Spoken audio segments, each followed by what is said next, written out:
World Trade Center အဟောင်းနေရာမှာဖွင့်ထားတဲ့ဟို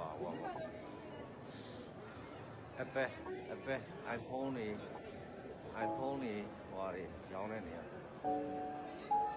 laptop ဟိုဟာတွေ laptop တွေရောင်းတဲ့စင်တာပေါ့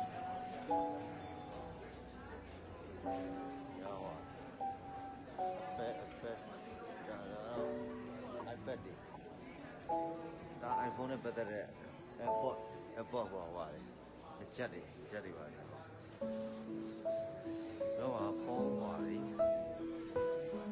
ဖုန်းတွေရောင်းတယ်ဒီဘက်မှာ iPhone accessory နဲ့ပတ်သက်တဲ့ဟာတွေပေါ့ရောင်းတယ်အမေရိကန်မှာရှိရအမေရိကန်နယူးယောက်မှာရှိရဒီက iPhone brand ပေါ့ဟိုလုပ်တယ်နေရာ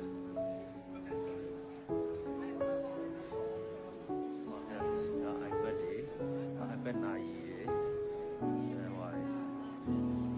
Apple ဟိုနဲ့ပတ်သက်တဲ့ကွန်ပျူတာတွေ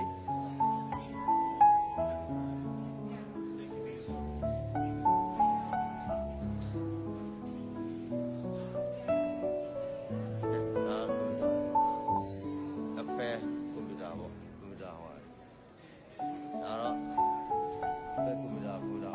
ဒါတော့ Apple phone iPhone iPhone ဒါလုံးလေးပေါ်တာဒါ iPhone Center ဟိုပါတယ်ဒီနယူးယောက်မှာရှိရတာ iPhone ရောင်းတဲ့